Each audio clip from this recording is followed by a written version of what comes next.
নমস্কার, শুরু করছি হাল্লা বল। আপনার সঙ্গে রয়েছি আমি দেবারতী। অমিত শাহ মাননীয় স্বরাষ্ট্রমন্ত্রী, তিনি রয়েছেন রাজ্যে, উত্তরবঙ্গে রয়েছেন। খুব গুরুত্বপূর্ণ তার এবারের এই সফর, এবং আগেও এসেছেন। এবং আলাদাভাবে যে গুরুত্ব পাচ্ছে শিলিগুড়ি করিডোর, চিকেন নেক, এবং যেখানে নেশন ফার্স্ট এটা কারুর অস্থিতে মজ্জায় ঢুকে যায়, তারপর আর এগুলো নিয়ে আলাদা করে কোনো কথা ব্যয় করার মানে সময় নষ্ট।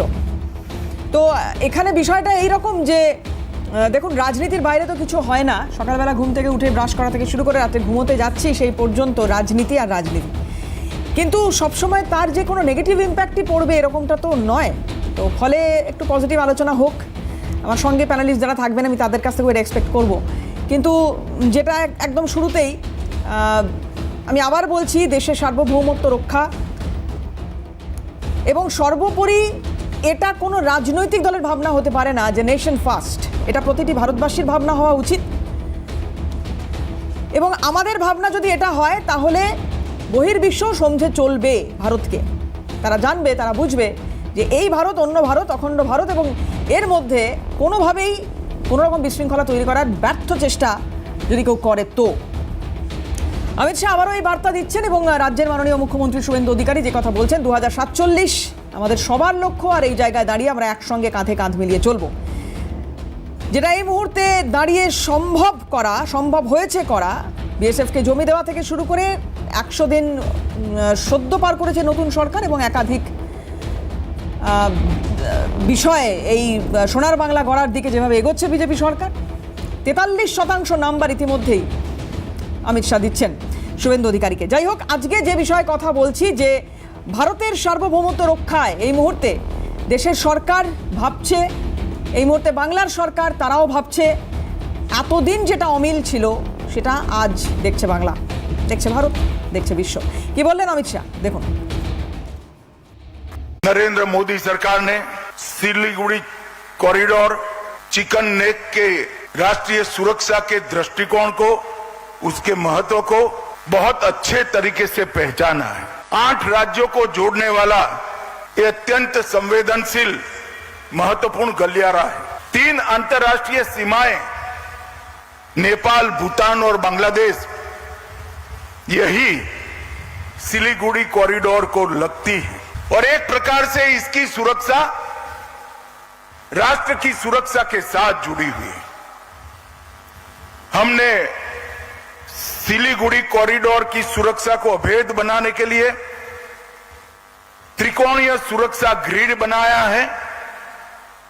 चोपड़ा, किशनगंज और धुबरी, ये तीनों बेस से पूरे सिलीगुड़ी कॉरिडोर में हमने जागरूकता भी बढ़ाई है, उपस्थिति भी बढ़ाई है, और यहां पर वर्चस्व भी बढ़ाया है।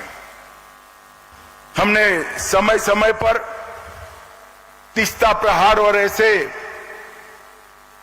हमने कई प्रकार के अभ्यास कार्यक्रमों को भी हाथ में लिया है, मगर एक कमी थी। सिलीगुड़ी कॉरिडोर को पूर्ण रूपेण मजबूत करने के लिए भारत सरकार की एजेंसियों को 560 एकड़ भूमि चाहिए थी, जो ममता जी हमें नहीं देती थी। मैं फिर से शुभेंदु अधिकारी को अभिनंदन करना चाहता हूं। इन्होंने 560 एकड़ भूमि का सैद्धांतिक स्वीकृति हमें दे दिया है। এই শিলিগুড়ি করিডোর, চিকেন স্নেকের গুরুত্ব কেন এতটা বেশি, আমি আসবো সেই আলোচনায়। কিন্তু তার আগে আমার আজকে যারা প্যানেলিস্টরা রয়েছেন আমার সঙ্গে, যে আমার অতিথিরা রয়েছেন তাদের সঙ্গে আলাপ করাই। আমার সঙ্গে রয়েছেন স্টুডিওর বাইরে থেকে অবসরপ্রাপ্ত সেনাকর্তা কর্নেল কুণাল ভট্টাচার্য। কর্নেল সাহেব, স্বাগত জানাই আপনাকে আমার অনুষ্ঠানে। আমার সঙ্গে স্টুডিওতে যারা রয়েছেন এবার তাদের সঙ্গে আলাপ করাবো। আমার সঙ্গে রয়েছেন প্রাক্তন পুলিশ কর্তা অনিল জানা, অনিলবাবুকে স্বাগত জানাবো। রয়েছেন আমার সঙ্গে তৃণমূল মুখপাত্র মৃত্যুঞ্জয় পাল, মৃত্যুঞ্জয় দাকে স্বাগত জানাবো। বিজেপির বিধায়ক দমদম এলাকার অরিজিৎ বক্সি, অরিজিৎ দাকে স্বাগত জানাবো। অনেকদিন পর, মানে ভোটে জেতার পর বোধহয় আমার সঙ্গে প্যানেল অরিজিৎ দা অনেকদিন পর, মানে প্রথমই বলবো আর কি, ভোটে জেতার পরে। যাই হোক, আমি আসবো একে একে সবার সঙ্গে আলোচনায়, কিন্তু যেটা দিয়ে একদম শুরু করার চেষ্টা করছি যে শিলিগুড়ি করিডোরের এই গুরুত্ব কেন এতটা গুরুত্বপূর্ণ, কেন শিলিগুড়ি করিডোর? আমি কর্নেল কুণাল ভট্টাচার্য রয়েছেন, আমি তাকে দিয়ে আজকের অনুষ্ঠানটা শুরু করব। এবং আপনার কি মূল্যায়ন স্যার, কেন এতটা গুরুত্বপূর্ণ শিলিগুড়ি করিডোর, কেন এতটা গুরুত্ব দিচ্ছে সরকার? না, এটা আমাদের আতঙ্কবাদী সংগঠনের আসিল খান আগেই বলেন যে আমরা চিকেন নেক কেটে দেব এবং পুরো পূর্ব ভারতের যে সব 7 সিস্টার্স আছে ইনক্লুডিং সিকিম 8টা প্রদেশকে আমরা আলাদা করে দেব। সেই জিনিসেরটা আমরা সকলেই জানি। আপনারা যদি একটু ম্যাপটা দেখেন তাহলে নেপাল এবং বাংলাদেশের মধ্যে যে এই নকশালবাড়ি এলাকার এটা 27 কিলোমিটার ডিস্টেন্স আছে বাংলাদেশ এবং নেপালের মধ্যে, এবং তার ওপরেই আছে আমাদের ভুটান এবং আমাদের চায়নার চুম্বি ভ্যালি, যেটা একটু ভেতরে ঢুকে গেছে ভারতের দিকে। সুতরাং এই জায়গাটা মিলিটারিলি ভেরি ইম্পর্টেন্ট, এটা মানে সারা পৃথিবীর লোক জানে এবং ভারতের ডিফেন্সও জানে। এবং আপনাদের দর্শকদের আমি জানিয়ে দিচ্ছি যে ভারতের ডিফেন্স এটা সম্পর্কে সম্পূর্ণ সচেতন এবং এর সেন্সিটিভিটি, এবং সেই সেন্সিটিভিটিটা রাখার জন্য আমাদের খুব কাছেই শিলিগুড়ি কয়েক কিলোমিটার 20 কিলোমিটার্স এর মধ্যে শিলিগুড়িতে একটা কোর হেডকোয়ার্টার আছে, এবং একটা কোর হেডকোয়ার্টার মানে প্রায় 50,000 লোক আছে।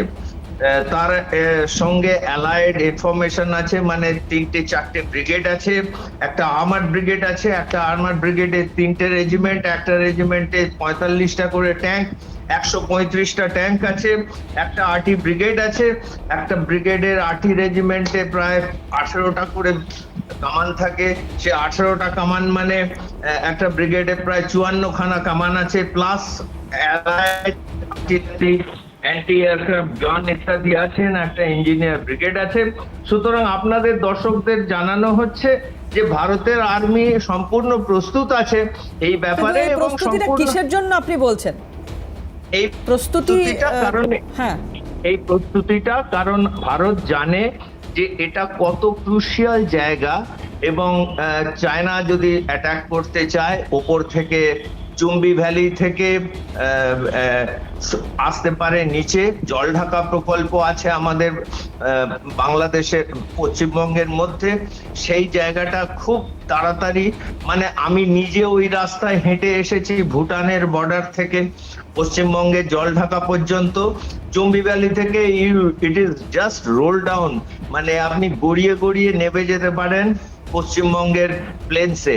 সুতরাং এই জায়গাটা চায়না জানে, ভারত জানে, নেপাল জানে, বাংলাদেশ জানে, এবং এই জায়গাটার যে ইম্পর্টেন্স সেটাকে রক্ষা করা, এটা কেটে দিলে পুরো পূর্ব ভারতের সমস্ত অংশ, মানে 7 সিস্টার, নাগাল্যান্ড, মণিপুর, আসাম, ত্রিপুরা ইত্যাদি সমস্ত জায়গাটা কেটে যাবে, সেটাও আমরা জানি। এবং আমাদের নর্থ বেঙ্গল কেটে যাবে, আমাদের ভুটান কেটে যাবে, আমাদের সিকিম কেটে যাবে। সুতরাং আমরা এই ব্যাপারটা মিলিটারিলি ইজ ভেরি ইম্পর্টেন্ট, এবং সেই জিনিসটা দুঃখের বিষয় আমাদের আমরা এটার গুরুত্ব অনুধাবন করতে পারি যেখানে সেখানে কেন্দ্রীয় সরকার তো ডেফিনেটলি তাদের মতো করে নিশ্চয়ই প্ল্যানিংস রয়েছে, বৈঠকগুলো আজকে দেখছিলাম আমরা যে, হ্যাঁ, এবং আমরা দেখছিলাম যে অমিত শাহ আজকে একদম ঠাসা কর্মসূচি, আগামী সময় আগামী দিনেও রয়েছে এই কর্মসূচি, আমরা অবশ্যই সেদিকে নজর রাখবো। কিন্তু কথা হচ্ছে যে একদিকে তো এই বিষয়টা রয়েছে, পাশাপাশি দীর্ঘদিন ধরে বেড়া দেওয়া নিয়ে যে সমস্যাটা ছিল, মানে বলতে গেলে মানে অরিজিৎ দা বা অনিল দা আমরা যখন একসঙ্গে প্রচুর প্রোগ্রাম করেছি এগুলো নিয়ে, যখন কথা বলেছি তখন কীরকম যেন একটা সেই না আমি দেবো না, মানে বাচ্চা ছেলের বায়নার মতো এরকম বিষয়টা আর কি সামনে আসতো যে না হবে না, কেন দেবো, কি হয়েছে, কেন চাই, আরে ওটা কি আমার ডিপার্টমেন্ট নাকি, ওটা তো অমিত শাহ দেখে। এই যে দীর্ঘদিন ধরে একটা কোথাও মানে গাজোয়ারি মনোভাব, দেশের সুরক্ষা নিয়ে প্রশ্ন হচ্ছে, এটা তো ছেলে খেলা নয়, দেশের সুরক্ষা নিয়ে প্রশ্ন হচ্ছে, এটা কোনো ছেলে খেলার জায়গা নয়। কিন্তু তারপরে দাঁড়িয়েও বিগত সরকার যা করেছে, অনুপ্রবেশের সমস্যা তৈরি হওয়ার পেছনে এর একটা বিরাট ভূমিকা ছিল, এটা কেউ অস্বীকার করতে পারবে না আজকের দিনে দাঁড়িয়ে। সেই সময় মাননীয় মুখ্যমন্ত্রী মমতা বন্দ্যোপাধ্যায়ের একটা প্রতিক্রিয়া আপনাদের শোনাবো। কেন বলছি আজকের দিনে দাঁড়িয়ে, যখন অমিত শাহ এখানে আসছেন এবং তিনি বলছেন, একের পর এক অভিযোগ করছেন, মমতা বন্দ্যোপাধ্যায় সেই সময় যখন তাকে বলা হয়েছে হাত জোর করে বিনীত অনুরোধ করছি জমি দিন, দেননি মমতা বন্দ্যোপাধ্যায়, দেখা করেননি অমিত শাহের সঙ্গে। আমি শোনাবো অমিত শাহের প্রতিক্রিয়া, কিন্তু তার আগে মমতা বন্দ্যোপাধ্যায় ঠিক কি কি অভিযোগ করতেন সেই সময় দাঁড়িয়ে শোনাবো আপনাদের, দেখুন। বাংলায় সব অনুপ্রবেশকারী, অন্য দেশের ব্যাপার বলে বলছি না। বিএসএফ কার আন্ডারে? বর্ডার দেখে কে? আগে 5 কিলোমিটার বিএসএফ এর আন্ডারে ছিল, আর এখন 50 কিলোমিটার রেখে দিয়েছে। কেন জানেন? গ্রামের মানুষকে ভয় দেখাবার জন্য। আর শুধু বলে জমি দাও, মানে 50 কিলোমিটার ঢুকে যাবে আর কি। আরো সব জায়গায় যা দেয়া আছে তাই তো করনি। জিজ্ঞেস করুন বর্ডার কার দায়িত্বে? পশ্চিমবঙ্গ সরকারের না। BSF border security force. কয়লা কার দায়িত্বে? CISF central industrial force. Passport কার দায়িত্বে? কাস্টমস কার দায়িত্বে? সব সেন্ট্রালের দায়িত্বে। বর্ডারে যে রেল চলে কার দায়িত্বে? প্লেন চলে কার দায়িত্বে? আগে কেউ বাইরে আসলে আমাদের ডেটা শেয়ার করতো, আমরা জানতে পারতাম, খোঁজ রাখতাম। গত 10 বছর ধরে বাইরে থেকে কে আসছে আমাদের জানায় না, লুকি। আজকে মাননীয় কেন্দ্রীয় মন্ত্রী অমিত শাহজি কি বলছেন দেখুন, তার কি অভিজ্ঞতা হয়েছে দেখুন। और घुसपैठ रोकने की पूर्व शर्त है कि सीमा को पूरा बना, सीमा पर बाढ़ को पूरा लगा दिया जाए। हम ममता बनर्जी के हाथ पैर जोड़कर थक गए, मगर हमें भूमि नहीं दी। एक बार उन्होंने आग्रह रखा, मैं उनकी ऑफिस में भी पहुंच गया कि ममता जी, वो भारतीय जनता पार्टी को जमीन नहीं देना है, बीएसएफ को देना है, आप रुपया दे दीजिए। हाँ बोला, मगर गई तब तक नहीं दी। मैं आज इस मंच से बंगाल की जनता का बहुत बहुत धन्यवाद करना चाहता हूं कि आपने एक राष्ट्रीय सुरक्षा को तरजीह देने वाली सरकार को चुनकर बिठाया है। मित्रों, अभी अभी शुभेंदु जी ने एक बात कही कि पहली बार एसएसबी के कार्यक्रम में बंगाल के सीएम को आने का सौभाग्य मिला है। मुझे भी बड़ा आनंद है शुभेंदु जी, मगर मैं इसको थोड़ा सुधार करना चाहता हूं। हम तो पुराने सीएम साहिबा को भी बुलाते थे, वो एसएसबी के कार्यक्रम में आना नहीं चाहती थी। हमने तो आपको बुलाया, आप आ गए, आपका स्वागत है। एसएसबी हो, बीएसएफ हो, वो कोई पॉलिटिकल पार्टी या कोई एक सरकार की एजेंसी नहीं है। ये अहर्निश तप, तपस्या और परिश्रम कर कर देश की सीमाओं की सुरक्षा करने वाला बल है। Irrespective of party policy, irrespective of party government, सभी राजनीतिक दलों को, चाहे बंगाल में हो या केंद्र में जो सरकार हो, सभी ने जवानों के साथ आत्मीय रिश्ता रखना चाहिए। और मुझे आनंद है कि आज के आयोजन में मुख्यमंत्री बंगाल उपस्थित है, तो हमारे लिए ये भी सोने में सुहागा है। মৃত্যুঞ্জয়দা, কেন এটা হলো? মানে আজকে এই অভিযোগ করার সুযোগ পাচ্ছেন কেন্দ্রীয় স্বরাষ্ট্রমন্ত্রী, কেন্দ্রীয় সরকারকে সহযোগিতায় সমস্যা কোথায় ছিল? দেখুন, উনি দেশের স্বরাষ্ট্রমন্ত্রী, কিন্তু তারপরেও তো উনি একটা রাজনৈতিক দলের প্রতিনিধি। উনি তারা রাজনৈতিক দল করেই ভোটে জিতেছে এবং স্বরাষ্ট্রমন্ত্রী হয়েছে। তারা ভারতীয় জনতা পার্টি করে, সেখানে দাঁড়িয়ে তৃণমূল কংগ্রেসের বিরুদ্ধে আক্রমণ করবে তো খুব স্বাভাবিক। আপনি যে কথাগুলো বলছেন, আগে বুঝতে হবে যে ভারত সরকার, আমাদের সংসদে দাঁড়িয়ে বিভিন্ন প্রশ্ন করা হয় এবং আপনি যে প্রশ্নগুলো করেন একজন ভারতবাসী হিসাবে, সেই প্রশ্নগুলোর সমস্ত কিছু নথিবদ্ধ থাকে আমাদের সংসদে। তো সংসদে দাঁড়িয়ে বলা হচ্ছে যে আমাদের সাথে, পশ্চিমবঙ্গের সাথে বাংলাদেশের যে আমাদের টোটাল বর্ডার, এটা বুঝতে হবে 2217 কিলোমিটার, মানে প্রায় 2217 কিলোমিটার টোটাল বর্ডার।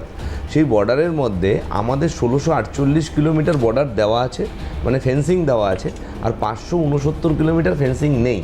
এই তথ্যটা আছে 2026 সালে আমাদের এই সরকার, এই নতুন সরকার যেটা মে মাসে গঠন হয়েছে, তার আগেই নিত্যানন্দ রায় তার বক্তব্যে পরিষ্কারভাবে বলেছে 456.224 কিলোমিটার জমি পাওয়া গেছে, তার ফেন্সিং দিতে হবে। এই জমিটা তৎকালীন আমাদের পশ্চিমবঙ্গ সরকার ছিল এবং তৃণমূল কংগ্রেসের সরকার ছিল।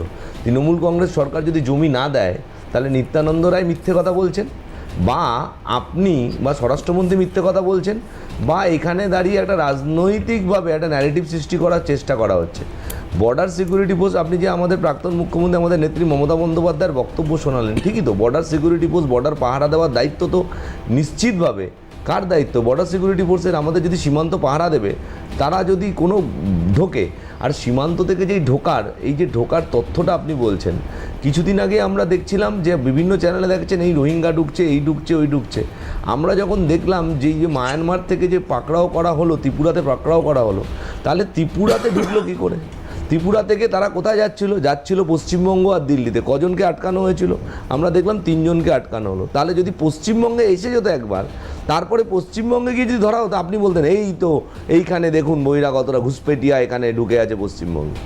তাহলে কোনো না কোনো জায়গায় নিরাপত্তার গাফিলতি হোক, যে কোনো কারণেই হোক, সেই গাফিলতির দায়িত্ব আমাদের কেন্দ্রীয় সরকার যেই থাকুক তাকে নিতে হবে। ভারতবর্ষ এত বছর ধরে 80 বছর, 80তম স্বাধীনতা দিবস আমরা পালন করলাম, সেখানে দাঁড়িয়ে যদি এখনও যে দেখুন কিছু জায়গা আছে যেখানে সারা ভারতবর্ষ জুড়েই, শুধুমাত্র বাংলাদেশের সাথে পশ্চিমবঙ্গের না, অন্যান্য রাষ্ট্রের সাথেও, যেখানে পরিষ্কার বলা হচ্ছে ফেন্সিং দেওয়া সম্ভব নয়, এটা বুঝতে হবে। কিন্তু যেইখানে ফেন্সিং দেওয়া সম্ভব, তাহলে আমরা তো 15 বছর সরকার ছিলাম, তার আগে বামফ্রন্টে 34 বছরের সরকার ছিল পশ্চিমবঙ্গের ক্ষেত্রে, তার আগে আপনি যদি দেখেন কংগ্রেসের সরকার ছিল, সমস্ত সরকার মিলিয়েও 456 কিলোমিটার যেই এই যে পশ্চিমবঙ্গ সরকার, পূর্ববর্তী সরকার, আমাদের সরকার যে জমি দিল, তার আগে এই হস্তান্তরটা হয়নি কেন? বা তার আগে কেন্দ্রীয় সরকার চায়নি কেন, যারা কেন্দ্রে ছিল? তাহলে এই প্রশ্নগুলো তো করতে হবে। আপনি একটা সরকারকে আগে, দেশের নিরাপত্তা সবার আগে, দেশের নিরাপত্তা আজকে ভারতবাসী হিসাবে যে কোনো রাজনৈতিক দল, আপনি অপারেশন সিন্দুর, আমি একটা কথা বলি, অপারেশন সিন্দুর হয়েছে, আমি বুঝতে পেরেছি, ডেলিগেটসে অভিষেক ব্যানার্জি ছিল কিনা আপনি বলুন? অভিষেক ব্যানার্জি ছিল তো। তার মানে আপনি বলছেন কেন্দ্রীয় স্বরাষ্ট্রমন্ত্রী শুধু রাজনীতি করার জন্যই রাজনীতি করছেন? আবারও বলছি, আপনি একটা, মানে উনি একটা রাজনৈতিক দল আপনাকে করেন, পরিসংখ্যান নিয়ে বিরোধী রাজনৈতিক দলকে ওনার আক্রমণ করতে হবে, ওনার কম্পালশন, ডেফিনেটলি কম্পালশন। কারণ আজকে দাঁড়িয়ে উনি স্বরাষ্ট্রমন্ত্রী, কেউ যদি অন্য রাষ্ট্র থেকে যদি কোনো ঘুষপেটিয়া ঢোকে, ওনাকে দায়িত্ব নিতে হবে। পুলওয়ামা হলে ইন্টেলিজেন্সের ব্যর্থতা, যে পাকিস্তান থেকে, এইখানে বাংলাদেশ ভুলে যান, পুলওয়ামা থেকে যখন আসলো, পুলওয়ামা থেকে যখন ঘটনাটা ঘটলো, তারা তো পাকিস্তান থেকে ঢুকলো, পাকিস্তান থেকে বর্ডার ক্রস করে কাশ্মীরে ঢুকে গুলি চালালো, দায়িত্ব নেবে না? না না, আপনি যখন বলবো, প্রশ্ন করবো, যখন কেন্দ্রীয় সরকারকে প্রশ্ন করবো, আপনি বলবেন আপনি জানি, আর আপনি যখন পশ্চিমবঙ্গ সরকার, পূর্ববঙ্গ সরকারকে প্রশ্ন করবেন, আপনি যে অভিযোগগুলো করছেন, সেই অভিযোগগুলো হয়েছে, উঠেছে, কথা বলেছি, দায়িত্বটা নেবে না? সেটা কি রাজনৈতিক? প্রশ্ন করা মানে কি রাজনৈতিক? তারপরেও সাংসদদের যে টিম গোটা বিশ্বে গিয়ে, অভিষেক বন্দ্যোপাধ্যায় তো ডেলিগেটসে ছিল, বলেছেন তো, আমি তো বলছি অভিষেক বন্দ্যোপাধ্যায় কি বলেছেন, কাশ্মীরে আসুন, হ্যাঁ দেখুন, তাহলে অভিষেক বন্দ্যোপাধ্যায় গিয়ে, তাহলে দেশ সবার আগে তৃণমূল কংগ্রেসের কাছে, সেটাই আপনার কাছে জানতে চাইছি, দেশ সবার আগে, যে তৃণমূল কংগ্রেস দেশ সবার আগে, আমরা বলছি তো, যে তৃণমূলের জন্য দেশ সবার আগে, তাহলে গুলশান কলোনির মতো কলোনি তৈরি হয় কি করে, যেখানে রোহিঙ্গা? না, উত্তরটা নিতে হবে, আপনি যখন প্রশ্ন করবেন। না, 1 মিনিট, আপনি প্রশ্ন করেন। তার আগে আমি একটা ছবি একটু দেখিয়ে নিই। অবৈধভাবে ভারতে প্রবেশের অভিযোগ 4 জনকে ধরা হয়েছে। এক্ষেত্রে এদের পরিচয় বলা হচ্ছে, এরা রোহিঙ্গা 4 জনকে ধরা হয়েছে, নিউ জলপাইগুড়ি স্টেশন থেকে গ্রেপ্তার করা হয়েছে। এনামুল হোসেন, নূর কাহিমা, এনাউত উল্লাহ, জাইনু বিবি 19শে আগস্ট অবৈধভাবে ভারতে প্রবেশ করে। 20শে আগস্ট গুয়াহাটি থেকে বিজয়ওয়াড়ার উদ্দেশ্যে কন্যাকুমারী বিবেক এক্সপ্রেসে তারা উঠেছিলেন।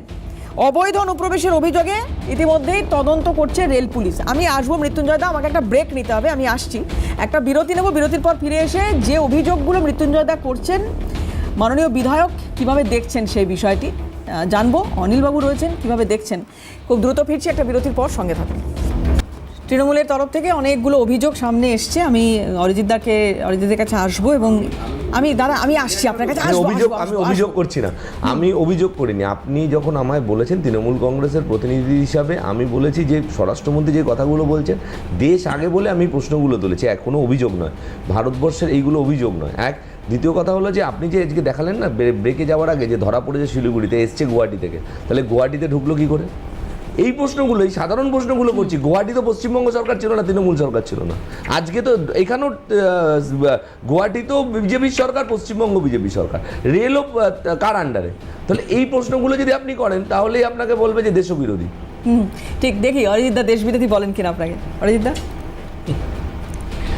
এখন সমস্যা হচ্ছে তৃণমূলের সাথে ডিবেটে বসলে কাউন্টার করাটা খুব কঠিন, কেননা কালীঘাটকে কাউন্টার করছি না ক্যামাক স্ট্রিটকে কাউন্টার করছি আগে থেকে বোঝা যায় না, প্যানেলে না বসলে তো আগে থেকে সেই মানে স্ট্র্যাটেজিও নেওয়া যায় না। যাই হোক, আমি প্রথমেই আমাদের তৃণমূলের যিনি মুখপাত্র কালীঘাট হোক ক্যামাক স্ট্রিট, তাকে আমি ধন্যবাদ জানাবো। উনি যে বড় গলা করে স্বীকার করলেন যে অভিষেক ব্যানার্জিকে ডেলিগেশনে পাঠানোর মতো বড় মনের পরিচয় আমাদের কেন্দ্রীয় সরকার বিজেপি সরকার দিয়েছিল, এই স্বীকারোক্তির জন্য আমি প্রথমেই ওনাকে ধন্যবাদ জানাই এবং সাথে সাথেই মনে করিয়ে দিই যে তার রেসিপ্রোকেশনটা তৎকালীন তৃণমূলের পশ্চিমবঙ্গ সরকারের দিক থেকে এরকম ছিল যে বিরোধী দলনেতাকে 18 বার কথা বলতে না দেওয়ার জন্য বিধানসভা সদনের থেকে মার্শাল দিয়ে বার করে দেওয়া হয়েছিল। এটাই তফাৎ ভারতীয় জনতা পার্টির সরকার এবং তৃণমূল সরকারের মধ্যে।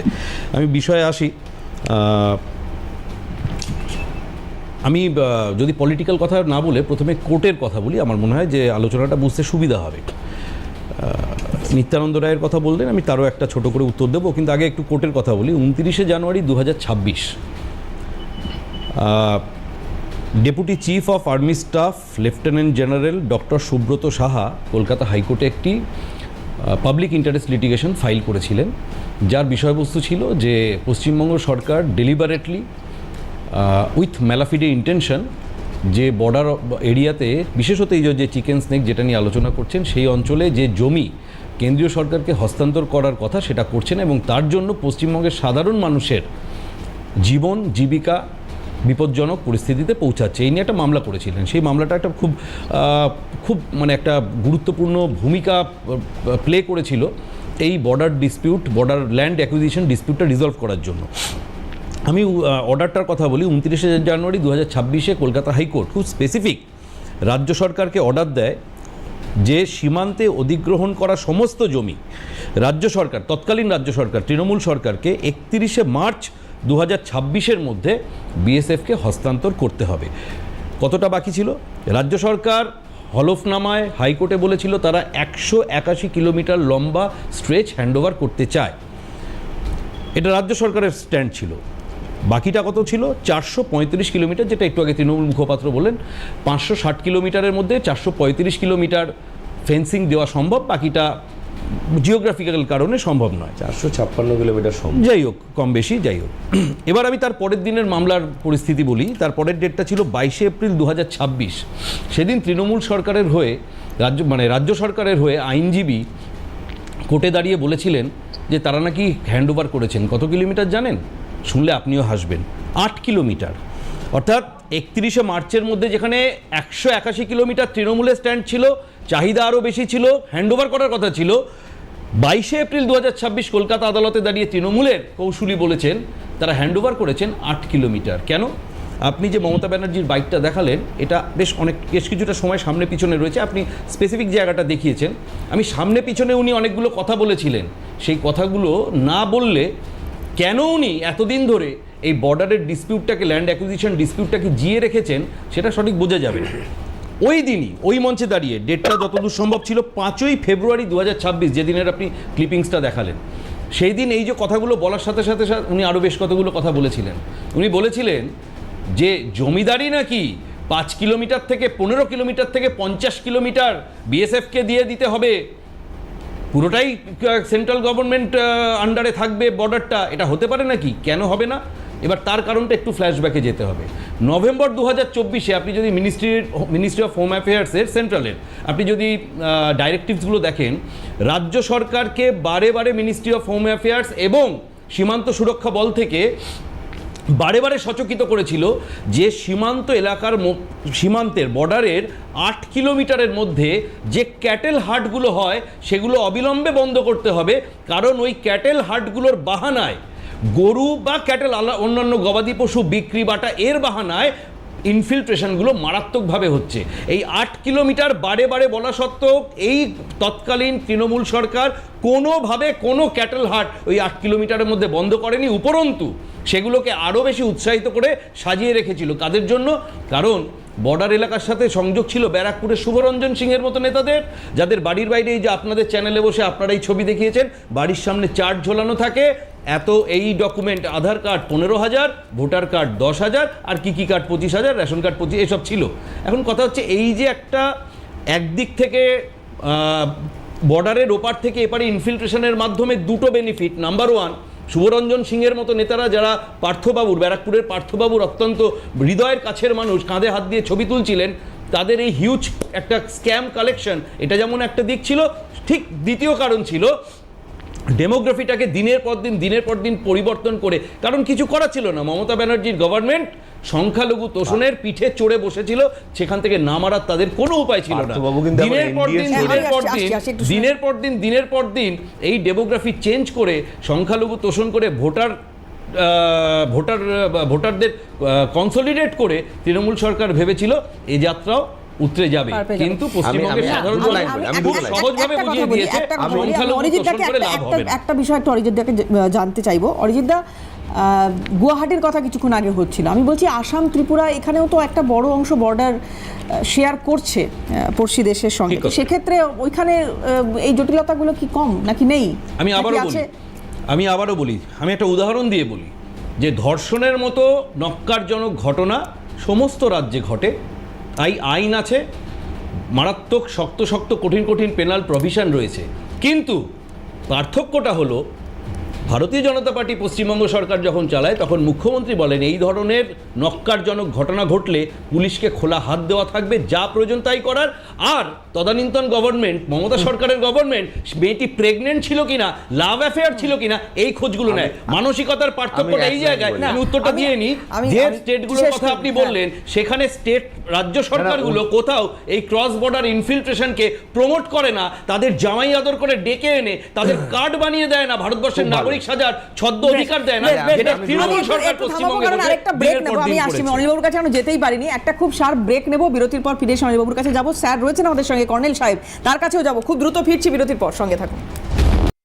आपका साथ यहाँ जो लोकल एडमिनिस्ट्रेशन है, डिस्ट्रिक्ट माने स्टेट एडमिनिस्ट्रेशन है, जैसे डिस्ट्रिक्ट मैजिस्ट्रेट, स्टेट पुलिस, हमारी स्टेट आईबी, और जो जीएसटी से लेकर हमारी जो इंटरनल स्टेट गवर्नमेंट का जितना भी विंग्स है, एक साथ काम करना शुरू हुआ। अभी काफी काम हम लोग को करना पड़ेगा। देश को सुरक्षित करना, हमारी जो रेवेन्यू लीकेज है उसको बंद करना, तस्करी खत्म करना और हमारी सीमा को सुरक्षित रखना, सब काम करना चाहिए। मैं आपको खास करके एसएसबी परिवार को ये कमिट करता हूं कि पश्चिम बंगाल सरकार और भारत सरकार का गृह मंत्रालय हम लोग एक साथ काम करेगा और विकसित भारत 2047 में सबसे बड़ा योगदान पश्चिम बंगाल का ही रहेगा। আমাদেরও তাই আশা, দেখা যাক। সোনার বাংলা গড়ার লক্ষ্যে যখন বিজেপি সরকার এগিয়েছে তখন এই বাংলা সোনার বাংলা হবে, এটা আমরা আশা করি, আমরা বিশ্বাস করি, আমরা ভরসা রাখতে চাই এই সরকারের ওপর। তারপরে তো 5 বছর পরে নির্বাচন আছে। আমি আসবো দাদা, কিন্তু তার আগে একটু অনিলবাবুর কাছে যাই। বর্ডার আমি আসবো দাদা, একটুখানি ওনার কাছে একটু যাই, কারণ বর্ডার সিকিউরিটি বিষয়টা এত সেন্সিটিভ একটা ইস্যু, যখন এটা নিয়ে কথা হচ্ছে, তৃণমূল সরকারের বিরুদ্ধে অভিযোগ উঠেছে বারবার, কিন্তু এটাও তো ঠিক, যখন সংবিধানকে শপথ নিয়ে তার আশ্রয়ে যখন একটা সরকার তৈরি হচ্ছে, তখন দেশের সুরক্ষা তো সবার আগে রক্ষিত হওয়া উচিত। সবসময় ভোটের রাজনীতি কি? সংবিধানের কথা বললেন, আমি আসছি, কি মারাত্মক অন্যায় করেছেন ইনি চলে যাওয়ার পরে এর থেকে, সাংবিধানিক পদে থেকে। দেখুন 2005-এ মমতা ব্যানার্জি অপোজিশন লিডার ছিলেন, 2005-এ ডেপুটি স্পিকারের সঙ্গে পার্লামেন্টের কাগজ ছুঁড়ে মেরেছিল, কী ছিল আমরা জানি না। অভিযোগ ছিল সিপিএম ইনফিল্ট্রেট করিয়ে তাদের ভোটে যেতে। ফ্যাক্ট, ইনফিল্ট্রেশন হয়েছে, হয়নি তা নয়, ওরা বললেও সেটা মিথ্যে কথা হবে, হয়েছে। কিন্তু আমরা ভেবেছিলাম, আর আরেকটা জিনিস উনি বলেছিলেন, যে সরকার দিয়ে দিতে পারে না 2010-এ তার সরকারে থাকার অধিকার নেই। মানুষ বিশ্বাস করেছিল, তখন সিপিএমের শেষে দেখি কিছু হাই হ্যান্ডেডনেস ছিল, নেগেটিভ ভোট ছিল, উনি নিজেকে প্রজেক্ট করতে পেরেছিলেন তার জন্য। কিন্তু আমরা আসার পরে কি দেখলাম, উনি বর্ডারটা খুল্লা খুলে দিলেন, লোক ঢুকে গেল স্রোতের জলের মতন। ওনাদের নেত্রী বলেছেন, উনি বলছেন বর্ডার বিএসএফ লোক ঢুকে গেল, গরু বেরিয়ে গেল, গরু ঢুকে গেল। সে তো গরু, কয়লা পাচার অনেক কিছু, সে অনেক বলেছি, সে টাইম মতো হবে না। কিন্তু কি হলো, একজন নেত্রী বলছে যারা ঢুকছে তাদের সব রেশন কার্ড ভোটার কার্ড করে দিতে হবে। কোনো দায়িত্বশীল পদে থেকে কোনো দায়িত্বশীল দল করে নেত্রী এই জিনিস করতে পারেন? এবং বলে কোথায় রোহিঙ্গা? রোহিঙ্গা তো বারুইপুরে মিটিং করেছে, কয়েক হাজার সাদা টুপি পরা, এবং ওখানে বলেছে, আমি তো অত ডিটেলস জানি না, ধরবে না তাদের, আমি ডিটেলস রাখিনি, ওরা বলছে একটা রোহিঙ্গা যদি সরানো হয় পশ্চিমবাংলা সারা ভারত বন্ধ করে দেবো। এই সাহস করতে স্টেটমেন্ট রোহিঙ্গা সরানো একটা, আরে টিভিতে ওপেন এখন সোশ্যাল সরালে সোশ্যাল দেখান না, সোশ্যাল মিডিয়ায় আপনি আপনার গোপন করতে পারবেন না, ইন্টারাপ্ট করবেন না, তারপরে আপনি বলবেন, আপনি বলবেন, টিভিতে ওপেন দেখিয়েছে, না দেখলে হবে। সবার কাছে যাব, সবার কাছে যাব, একটু শুনে নি আগে। আপনার মন্ত্রী কি বলেছিল? আপনার মন্ত্রী কি ববি হাকিম কি বলেছিল? ববি হাকিম কি বলেছিল? বিএসএফ বলেছেন, আরে মঞ্চে বলেছেন, আরে আমি তার এইসব রাজনীতি করে লিখে, ববি হাকিম কি বলেছিল? ববি হাকিম কি বলেছে? ববি হাকিম কি বলেছে? ওরা বিএসএফ ঢুকিয়েছে, গন্ডগোল করিয়েছে। মিথ্যে কথা বললে তো মিথ্যে কথা নয়, আপনি বলছেন আগে আধার কার্ড দিতে হবে। আধার কার্ড কি পশ্চিমবঙ্গ সরকার দেয়? আগে বলুন, ভোটার কার্ড কে ইনকোয়ারি কে করে? ইনকোয়ারি কে করে? পাসপোর্ট ইনকোয়ারি কে করে?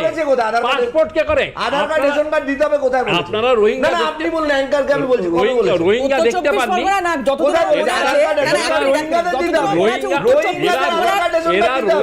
রোহিঙ্গা বা ইনফিল্ট্রেট যারা করছে তারা দেখতে পাননি। অনিলবাবু, আমরাও দেখেছি যে উত্তর চব্বিশ পরগনার এক নেত্রী বলছেন, ওই কি জামালদা তাকে বলুন, ওপেন মঞ্চ থেকে বলছেন যে উনি বানিয়ে দেবেন কার্ড। ইকো পার্কের ওখানে একজন লোক ছিল, যেই কথাটা বললো রোহিঙ্গাকে আধার কার্ড, রোহিঙ্গা না ইনফিল্ট্রেট যারা করেছে সবাই করেছে, ওরা রোহিঙ্গারা মিটিং করেছে বলেছে, আপনি শুনছেন উল্টো। আর আরেকটা কথা বলছেন, বলার সময় খেয়াল থাকে না, আপনারা বলছেন এরা নাকি ইনফিল্ট্রেট করায়নি, দেখতে পারি সব বিএসএফ করিয়েছে। এসআইয়ের শুরুর সময় কত গোছা রেশন কার্ড, ভোটার কার্ড, আধার কার্ড, এমনকি লক্ষ্মীর ভান্ডার পরিষ্কার বলছে আমরা লক্ষ্মীর ভান্ডার পেয়েছি। আপনি লাভলি খাতুনকে পঞ্চায়েত প্রধান বানিয়েছেন, হাইকোর্ট থেকে টার্মিনেট করে দিয়েছেন, তার বিরুদ্ধে মামলা হয়েছে 14 ফরেনার্স অ্যাক্টে, তাকে তো মামলা করে তারা কিন্তু অ্যারেস্ট করা উচিত ছিল। লাভলি খাতুন পানিহাটিতে একজন ধরা পড়েছে, বাংলাদেশি, হিন্দু নাম নিয়েছিল, এগুলোকে অস্বীকার করতে পারবেন আপনারা? একজনকে তাকে রাজ্যসভায় পাঠিয়েছেন, তার সেন্ট্রাল গভর্নমেন্ট বারণ করা সত্ত্বেও। ভারতীয় জনতা পার্টি এরকম অভিযোগ আছে, তার বিরুদ্ধে তাকেও ক্যান্ডিডেট করেছে ভারতীয় জনতা পার্টি। আমি তো কোনো আর্গুমেন্টে যাচ্ছি, আজকে যেটা বলছেন বর্ডার নিয়ে দেননি, উনি ওনার কথার সঙ্গে, মৃত্যুঞ্জয়বাবুর কথার সঙ্গে, মুখ্যমন্ত্রীর কথা, মমতা ব্যানার্জির কথার সঙ্গে ওনার কথার সঙ্গে মিললেই উনি বলছেন বর্ডার কার করে। আরে তাই এগুলো কারা করেছে? এনকোয়ারিগুলো কারা করেছে? রেশন কার্ড, ভোটার কার্ডের এনকোয়ারি কারা করেছে? কারা করেছে এনকোয়ারিগুলো? রেশন অফিস কি বিএসএফ চালায়?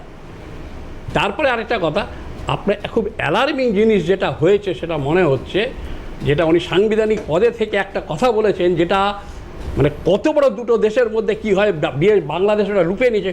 উনি বললেন আমি বলবো, নাম না করে, ওই কি হাদি নাকি একজন মারা গেছে, বললো আমি বলবো আমার সঙ্গে কি কথা বলেছেন, কে মেরেছে, বলবো। এটা একটা সাংবিধানিক পদে একটা বলতে হবে, বাংলাদেশ ওই কথা লুপে নিয়েছে। রিলেশনটা কি হচ্ছে জিনিসটা? আর তারপরে একটা কথা বলছে, আজকে না শেষকে ইন্টারাপ্ট করবেন না, সেগুলো জানে না, জানে বলেই চেষ্টেন। আজকে কেন্দ্রীয় স্বরাষ্ট্রমন্ত্রী ব্যস্ত মানুষ, আজকে দুটো জিনিস আপনি লক্ষ্য করেছেন, উনি এসছেন 3 দিনের প্রোগ্রামে, এসএসবি নিয়ে মিটিং করছেন, কেন্দ্রের আরও ফোর্স আসছে। কারণ কি? অ্যালার্মিং একটা কিছু হচ্ছে, পাকিস্তান তুরস্কের সঙ্গে আরেকটা মুসলিম স্টেটের সঙ্গে চুক্তি করেছে, যদি একজনের সঙ্গে যুদ্ধ লাগে ধরে নিতে হবে, সবাই আসবে। বাংলাদেশের ওদিকে আছে, বাংলাদেশে আজকে, পাকিস্তানে আজকে চায়নার প্লেন নামছে, এদের প্লেন নামছে, তুরস্কের প্লেন নামছে, এমনি উনি আসেননি। এত সালে কাশ্মীরে যখন 370 অ্যাব্রোগেশন হয়েছিল, আপনারা দেখবেন প্রচুর মিলিটারি নামিয়ে দিয়েছিল, বলেছিল কাশ্মীরে যে 370 করা আগুন লেগে যাবে, কিচ্ছু করতে পারেনি। That is Amit Shah. ইনি এখানে এসছেন এমনি নয়, ইট ইজ অ্যালার্মিং। আমরা খুব ফায়ার বলের মধ্যে রয়েছি, ফ্রাই প্যানের রয়েছি। মানে এদিকে দেখুন পাঞ্জাবে দেখেছেন, দিল্লিতে যেটা হয়েছে, আর আপনি কি মনে করেন ওটা শুধুমাত্র স্টুডেন্টদের ছিল? না, সেটা তো নয়। যাকে সেটা একটা বৃহৎ আলোচনা। আমি আরেকবার একটু কর্নেল সাহেবের কাছে আসি। পর ধরা পড়ছে। আমি আসবো অনিলবাবু, আমি আসবো প্লিজ, আমি একটু কর্নেলের কাছে আসি, প্লিজ আমি আসবো আপনার কাছে, আমি কর্নেল সাহেবের কাছে আসবো। এই যে যেটা নিয়ে আমরা আলোচনা করছি, যে বর্ডার এলাকা সুরক্ষিত করা, এটা কতটা ইম্পর্টেন্ট সেটা আজকে নতুন করে বলার দরকার নেই, কিন্তু এই অভিযোগটা উঠেছে যে ডেমোগ্রাফির যে বিরাট বদলটা পশ্চিমবঙ্গে হয়েছে, বর্ডার সিকিউরিটি বা বর্ডার নিয়ে যদি যে সেন্সিটিভিটিটা দেখানো উচিত ছিল প্রাক্তন সরকারের, প্রাক্তন রাজ্য সরকারের, সেটা যদি তারা দেখাতো তাহলে ডেমোগ্রাফি এই রকম চেঞ্জ হতো না পশ্চিমবঙ্গে। আপনি কি তাই মনে করেন? দেখুন, আমরা যেটা জানি যে প্রায় 2200 কিলোমিটার বর্ডার আছে বাংলাদেশের সঙ্গে এবং 1600 কিলোমিটারের বর্ডারে ফেন্সিং লাগানো হয়েছে, পার্টিকুলারলি নর্থ বেঙ্গল এলাকায়, মানে ফারাক্কার ওপরে, কুচবিহার ইত্যাদিতে, এবং 600 কিলোমিটার ডাউন সাউথ ফারাক্কা থেকে একদম সুন্দরবন পর্যন্ত সেই জায়গাটাতে ডিসপিউট আছে। নানা রকম নদী আছে, ইছামতি নদী আছে, বসিরহাট ইত্যাদি থেকে আমরা জানি, সেখানে ইট ইজ ডিফিকাল্ট। কিন্তু আমি এই জিনিসটা মমতা ব্যানার্জির একদম এগ্রি করতে পারছি না যে 5 কিলোমিটার বিএসএফ কে দেওয়া হয়েছিল, তারপরে সেটা 50 কিলোমিটার দিয়ে দেওয়া হয়েছে। বিএসএফ কোনো জমি অধিকার নেই, এটা হচ্ছে সেই 50 কিলোমিটারের মধ্যে বিএসএফ ক্যান অ্যাক্টিভ, মানে সেখানে যদি কোনো অনুপ্রবেশকারী ঢোকে তাহলে সেখানে গিয়ে সে তাকে অ্যারেস্ট করতে পারে, কিন্তু বিএসএফ এর কোনো রকম তাদের পানিশমেন্ট দেওয়ার ক্ষমতা নেই। বিএসএফ সেই লোকটাকে ধরে পশ্চিমবঙ্গ পুলিশকে হ্যান্ড ওভার করে দিতে হবে। এই জিনিসটা একটু কনফিউশন, এটা হয়তো টিএমসির লোকেরা ঠিক বুঝতে পারে না, এবং মমতা ব্যানার্জি সেটা হয়তো বোঝাতে চাননি যে এটা বিএসএফ কে জমিটা দিয়ে দেওয়া মানে সেন্ট্রাল গভর্নমেন্টকে দিয়ে দেওয়া নয়। সেন্ট্রাল গভর্নমেন্ট তো সারা ভারতবর্ষের সব জমির অধিকারী, সুতরাং এই জিনিসটা একদম পুরো ফলস ব্যাপার। এবং আমরা যে জিনিসটা বলছি যে ফেন্সিং করা অনেক টাইমের ব্যাপার, এখানে তোমার টেন্ডার ডাকতে হবে, তার সঙ্গে 15 দিন টাইম, 1 মাস টাইম, তার লোয়েস্ট যে টেন্ডার ডাকবে তার সঙ্গে নেগোসিয়েশন হবে, ইত্যাদি ইত্যাদি। ইট tax 6 months to 1 year time. এই 600 কিলোমিটার প্রথমে জমি দেওয়া হয়নি, তারপরে ফেন্সিং লাগানো হতে আরো 1 বছরের বা তার চেয়েও বেশি সময় লাগতে পারে। এবং এই ফেন্সিংটা নানা রকমের হয়, আমাদের পশ্চিম ভারতে রাজস্থান এবং পাঞ্জাবে ফেন্সিং করা হয়েছে কমপ্লিটলি, সেখানে ইলেকট্রিকিউশন হতে পারে, সেখানে সিঙ্গেল ওয়্যার হতে পারে, সেখানে কনসার্টিনা কয়েল দিয়ে নানা রকম ডিজাইন আছে, depending on the threat perception or infiltration কিভাবে হবে। এবং তাও আবার ফেন্সিংটা 100 মিটার ভেতরে করতে হবে। সেই এই ফেন্সিং এর মানে বর্ডার থেকে ফেন্সিং পর্যন্ত যে জায়গাটা সেটাও ভারতের আন্ডারেই থাকবে, সেখানে আবার নানা রকম দরজা রাখতে হয় যাতে যার জমি সে সেখানে গিয়ে চাষবাস করতে পারে। তারপরে আবার ফ্লাড লাইট লাগানোর দরকার হয়, রাত্রির বেলায় সেখানে অবজারভেশন পোস্ট রাখতে হয়, এবং ফেন্সিং এর কোনো ফেন্সিং ফুল প্রোটেকশন নয় যদি সেটাকে আন্ডার অবজারভেশন না রাখা যায়। সেই জন্য ইন্টারনাল সাইডে মানে ভারতের দিকে সেখানে একটা রাস্তা বানাতে হয় যেখান দিয়ে গাড়ি যেতে পারে বা সিকিউরিটি ফোর্স সেখান দিয়ে যাতায়াত করতে পারে। এই সমস্ত জিনিসটার জন্য সময় সাপেক্ষ এবং পশ্চিমবঙ্গ সরকারের মানে স্টেট গভর্নমেন্টের সহযোগিতা ছাড়া এটা করা সম্ভব নয়। এবং এই জিনিসটা বলছি, আর একটা জিনিস বলছি, আমি একটা ছবি পাঠিয়েছি, আমার স্ক্রিন থেকে দেখানো যাচ্ছে না বোধহয়, যে আমাদের যে দুখানা এয়ারফিল্ড আছে, যে জিনিসটা আমি মিস করেছি, একটা শিলিগুড়ির বেনাগুড়ি এয়ারপোর্ট এবং আরেকটা হচ্ছে বেনাগুড়ি এয়ারপোর্ট, আরেকটা হচ্ছে বাগডোগরা এয়ারপোর্ট। এই দুখানা এয়ারপোর্ট আছে which is counter to the Lalmonirhat airport, যেখানে বাংলাদেশের মধ্যে, যেখানে চায়নার হেল্পে এই শিলিগুড়ি করিডোরের উপর একটা থ্রেট পারসেপশন বানানো হচ্ছে। India is buying S-400 anti aircraft missile from Russia. সেই জিনিসটাও এই শিলিগুড়ি করিডোরের প্রোটেকশনের জন্য বিশেষ ইউজফুল হবে।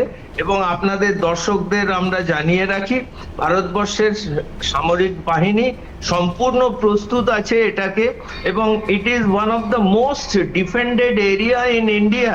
মানে একদম আমাদের ভয় পাওয়ার কিছু নেই যে এটা গেল বোধহয় চায়না নিয়ে নিল। কর্নেল সাহেব, আমি আপনাকে একবার বিরত করবো, কারণ অনেকটা খুব শার্প ব্রেক নিতে হবে। খুব দ্রুত বিরতির পরে আবারও ফিরছি আলোচনায়, সঙ্গে থাকুন। ফিরে এলাম বিরতির পর। অরিজিৎদার কাছে যাবো। অরিজিৎদার, নিত্যানন্দ রায় সম্পর্কে যেটা বলবেন বলছিলেন সেই সময়। বলছিলাম যে বক্তব্যটার কথা বললেন, মানে এই কিউটনেসগুলো আমি বরাবরই বলি, তৃণমূলের মিথ্যে কথা বলার কিউটনেস আনপ্যারালাল। 30শে অক্টোবর 2024 স্বরাষ্ট্র মন্ত্রকের যিনি প্রিন্সিপাল সেক্রেটারি গোবিন্দ মোহন 16তমবার পশ্চিমবঙ্গে এসে তৎকালীন পশ্চিমবঙ্গের স্বরাষ্ট্র সচিব মোহন পান্তকে আলটিমেটাম দেন যে আপনারা যদি এই ফান্ড 2014 থেকে পরপর ট্রান্সফার করা স্টেটের এক্সচেকারে ঢুকেছিল, এই জমি অধিগ্রহণ করে যদি আপনারা কেন্দ্রীয় সরকার বা বর্ডার সিকিউরিটি ফোর্সের এই ফেন্সিংয়ের ফেসিলিটেশনটা না প্রোভাইড করেন, তাহলে কিন্তু আলটিমেট স্ট্যান্ড নেবে বলেছিল কেন্দ্রীয় সরকার। তারপর তড়িঘড়ি করে ল্যাজ গুটিয়ে অধিগ্রহণের কাজটা শুরু করেছিল। অর্থাৎ এই যে সুন্দর মুখে বলে দিলেন নিত্যানন্দ রায় বলেছেন, তার আগের ইতিহাসটাও একটু বলা দরকার। একটু আগে বলছিলেন উনি মৃত্যুঞ্জয় বাবু খুব মানে গলা বড় করে বলছিলেন যে রোহিঙ্গা দেখতে পাওয়া যায়নি নাকি। আমি বলবো ওনার বোধহয় আপনি আমাদের সঞ্চালিকার মুখ থেকে নামটা বেরিয়ে গেছিলো, গুলশান কলোনি, সেটা দেখার সৌভাগ্য বোধহয় ওনার হয়নি। ওখানে ভোটার সংখ্যা 3000 এবং জনসংখ্যা 2,93,000, 2 লক্ষ, প্রায় 3 লক্ষের কাছে। এই 2,93,000 বা 97,000 জনসংখ্যার কোনো হদিশ পাওয়া যায় না যে এরা কারা, কোথা থেকে এসেছিল আর কীভাবে একটা রামসর সাইট প্রজেক্ট, একটা প্রোটেক্টেড সাইট জলাভূমি, সেই বুঝিয়ে গজিওটা কলোনিতে এত মানুষ ঢুকে গেল।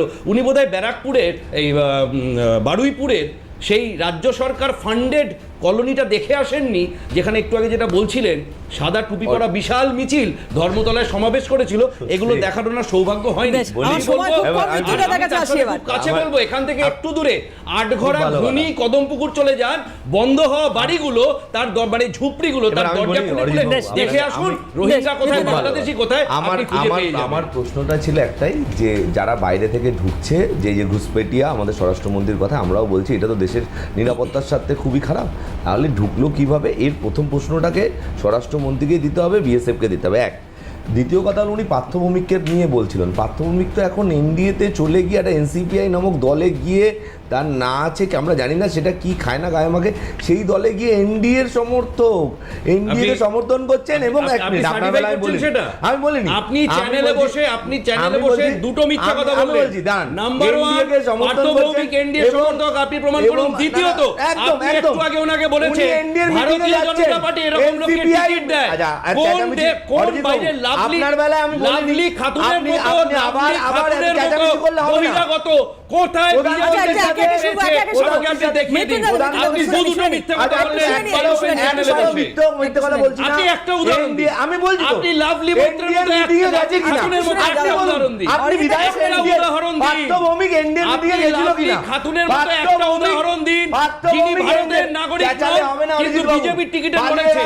আপনি উত্তর দিন, আপনি বলুন লাভলি খাতুনের মতো একজনের কথা বলুন যারা বিজেপির টিকিটে লড়েছে।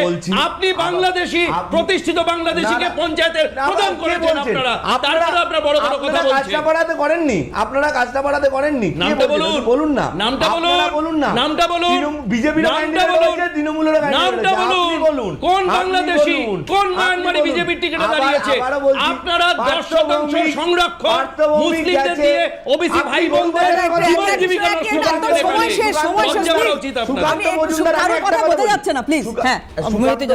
করতে উনি বললেন গরু পাচারের কথা, আবার বলতে হবে সুকান্ত মজুমদার কথা বলছিলেন। কার কথা বলছেন? প্রকাশ চিকবারের, যে গরু পাচার করে, তাকে দলে নিয়ে রাজ্যসভার সাংসদের টিকিট দিয়েছে। উনি বললেন পার্থভৌমিককে নাকি এনডিএতে দেখেন, এনডিএ মিটিংয়ে পার্থভৌমিক গেছেন, প্রধানমন্ত্রীর সাথে চা খাচ্ছেন। এনডিএর মিটিংয়ে কাকলি ঘোষ দস্তিদার পার্থভৌমিককে যদি উনি না দেখে থাকেন, তাহলে আপনারা চ্যানেল থেকে দেখিয়ে দিন যে আপনি এনডিএর মিটিং এর ছবিটা একটু দেখিয়ে দিতে পারবেন। এনডিএর মিটিং ওটা দেখিয়ে দিতে পারবেন।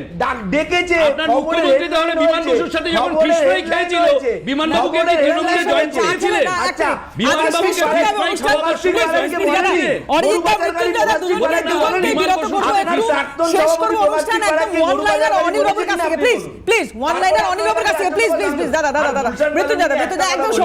আজকের সরকার একটা কথা বলি, গুলশান কলোনি কি হোক, আজ আমাদের রাজ্যের মুখ্যমন্ত্রী, মাননীয় মুখ্যমন্ত্রী আজকে আমাদের বিধানসভায় দাঁড়িয়ে উনি পরিষ্কার বলছেন 90টা বেআইনি জাভেদ খানের ছেলে অ্যাকশন হয়েছে। এই যে গুলশান কলোনি হোক, যাই হোক, আজকে নতুন সরকার 100 দিন ক্রস করে গেছে, অ্যাকশন নেই। বেশ, আমরা তো চাই বেশ। অনিলবাবু একদম একদম 10 গুলশান সেকেন্ড কলোনি যখন জমি দখল করেছিল, ল্যান্ড রিফর্মস মিনিস্টার কে ছিলেন? আর দ্বিতীয় কথা হচ্ছে, আমাদের দেশের দুর্ভাগ্য কি জানেন তো, দু ধরনের সিটিজেন আছে। একটা হচ্ছে ইন্ডিয়ান, যারা বিদেশে এদেশে থাকে, এদেশে খায়, এদেশে পড়ে, অন্য দেশের দালালি করে। আর একটা হচ্ছে ট্রু ইন্ডিয়ান, যারা মানে শ্বাস প্রশ্বাস দিয়ে সমস্তভাবে তারা বিশ্বাস করে নেশন ফার্স্ট। আমাদের বেশ, আজকে প্রত্যেককে ধন্যবাদ সময় দেওয়ার জন্য। শেষ করবো এখানে। হাল্লা বল, অন্যান্য সমস্ত খবরের জন্য চোখ থাকুক CNN।